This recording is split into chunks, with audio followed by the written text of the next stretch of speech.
Welcome back to another Sonarian documentary.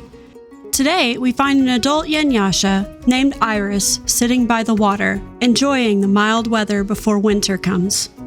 The Yenyasha are sheep-like, fluffy creatures and, as you can see, they're very fleecy and have wavy tails which help them stay warm in the cold weather. They have patterns all over their body, but females have a raindrop-shaped growth on their chin. Males do not have this appendage, and it's unclear why. Hungry, she climbs into the water to get a bite to eat. It is likely hard for her to see in this dark environment, as her 1 out of 3 night vision leaves her almost blind at night.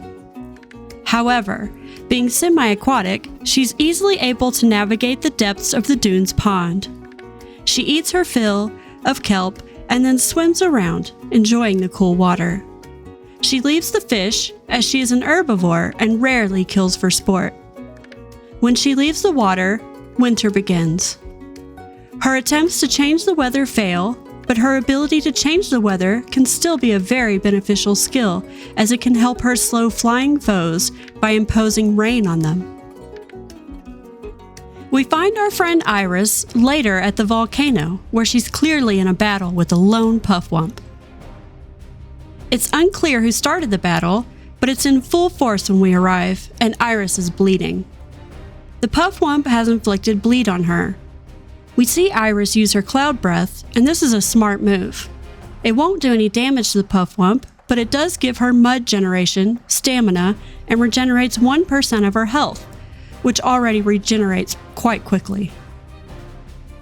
Since bleed has evolved to do raw damage as opposed to percentile, she easily heals through the small bleed with her breath ability. The puffwump is not confused by the breath, though some foes will be cautious or even afraid of the breath, unaware that it does no damage, and they will run, fleeing from the yen without further conflict.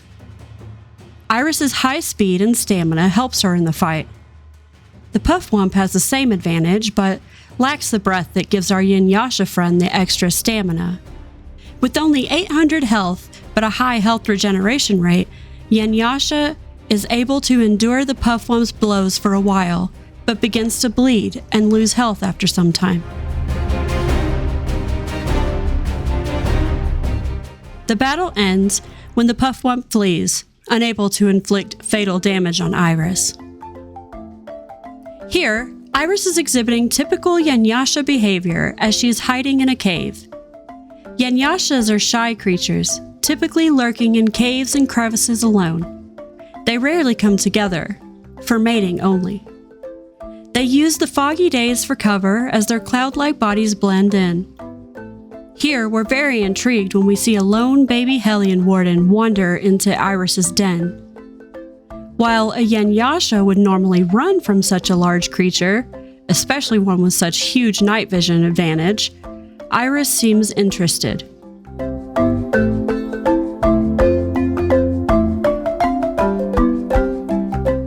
We're surprised to see the Hellion warden bow to her, showing that she intends no harm. Wary at first, Iris uses her breath preemptively to mitigate any damage that she anticipates from the warden. The blows do not come, however, and the two appear to even befriend one another, walking around the cave together and exploring the land around them.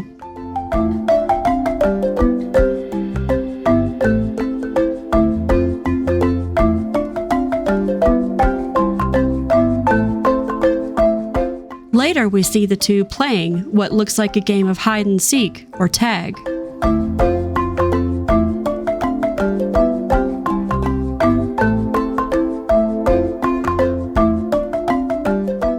Play fight, helping to hone each other's fighting skills.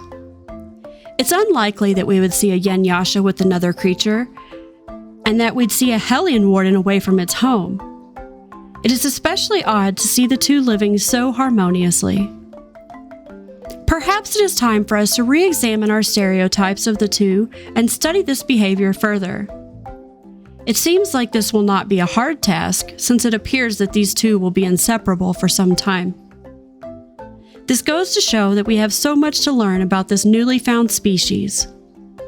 Thank you for coming along on another journey into Sonaria. The rich wildlife within its confines is impressive and very intriguing, so please also join me on our next adventure. Until next time.